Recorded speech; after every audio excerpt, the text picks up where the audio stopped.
Let's take a trip back to the early 2000s. The events of September 11th, 2001 shook the entire world and forced nations, especially the United States, to rethink their approaches to security.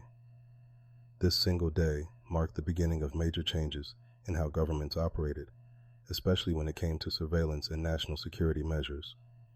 And in the US, one thing, one word really, became a defining force of this era: Patriot. Yeah, the USA Patriot Act.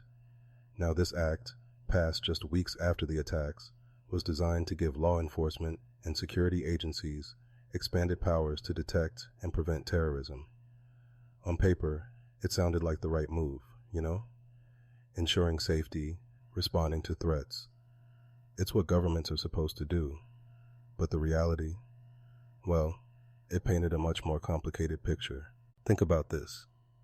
The Patriot Act authorized tools that allowed agencies to collect massive amounts of data. We're talking about surveillance on a scale that didn't exist before. For example, there were provisions to access personal communication records without individuals ever knowing. That means someone out there could monitor your phone logs, emails, heck, even your library books if they thought it was necessary. It was, for lack of a better word, invasive. But this wasn't just an isolated move. Nations across the world began having similar debates. How much privacy are you willing to give up for security? In the UK, there was the Regulation of Investigatory Powers Act. And in places like China, well, they took surveillance to entirely new levels, with no qualms about individual rights. The world was watching, but not everyone agreed on the right balance between privacy and safety.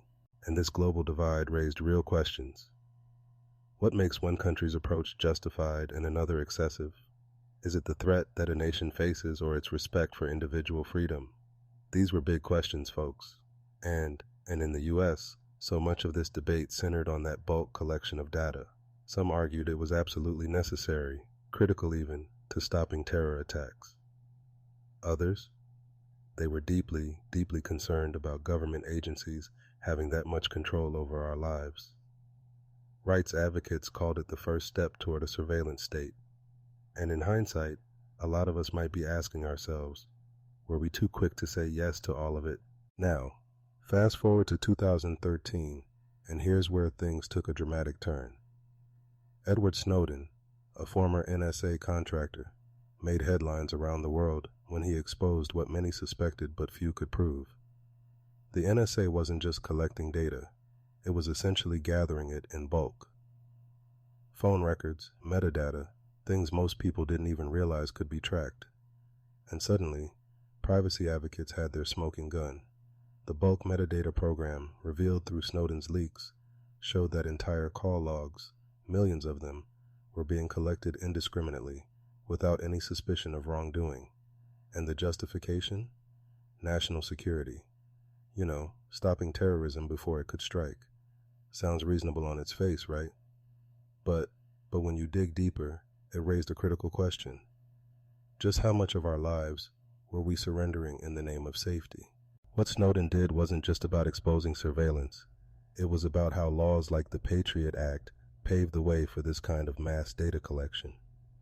The real controversy wasn't even in the technology. It was in the legal framework that normalized it. And let's be clear here, this wasn't some fringe concern. After the revelations, people across the political spectrum started asking, do these laws protect us or erode our constitutional rights? And public reaction? Oh, it was loud.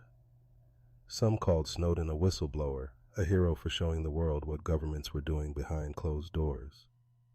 Others, they labeled him a traitor, someone who jeopardized national security by revealing classified material. I mean, it was divisive, to say the least. But here's what's fascinating. The Snowden revelations didn't just blow the lid off NSA practices. They also forced us to confront how far technology had come. Surveillance wasn't some spy thriller concept anymore. It had transformed into a sophisticated, almost scientific operation that could map your life without even tapping your phone calls. Metadata, after all, is powerful. It can reveal who you called, when, how long you spoke, all the breadcrumbs that could paint a bigger picture. So here we are, 2 decades after the Patriot Act, a decade after Snowden, and the privacy versus security debate is as heated as ever. And what's changed? Well, for one thing, the technology. Oh man, the technology has leaped forward in ways many of us couldn't even imagine back then. Surveillance tools today are smarter, faster, more precise. But that also means they're, let's face it, more invasive. Think about this.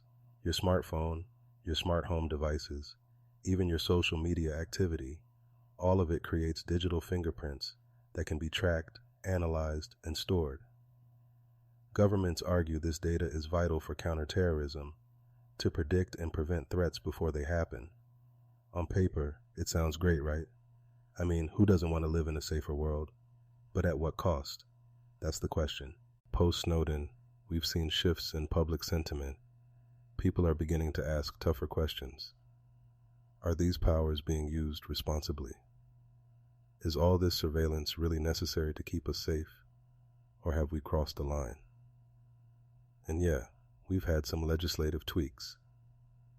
The USA Freedom Act in 2015 replaced bulk metadata collection with more targeted measures, but critics argue it's barely scratched the surface of the larger privacy concerns.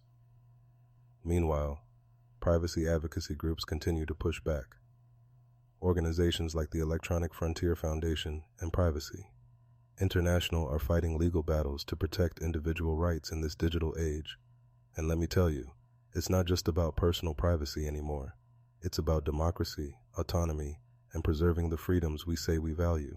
Because when surveillance becomes a norm, the risk isn't just erosion of privacy, it's the erosion of trust between governments and the people they serve. And these tensions come to life when we look at today's counterterrorism efforts. Programs like facial recognition technology in public spaces or predictive policing algorithms have sparked outrage and lawsuits.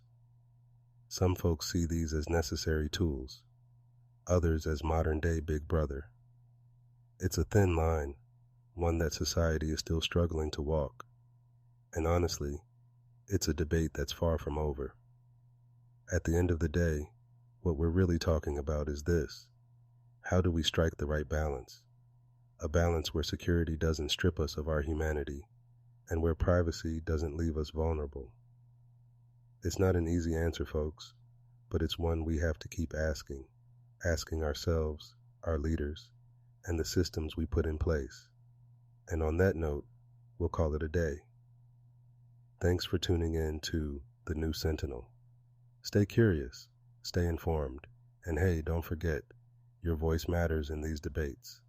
Until next time, folks, take care.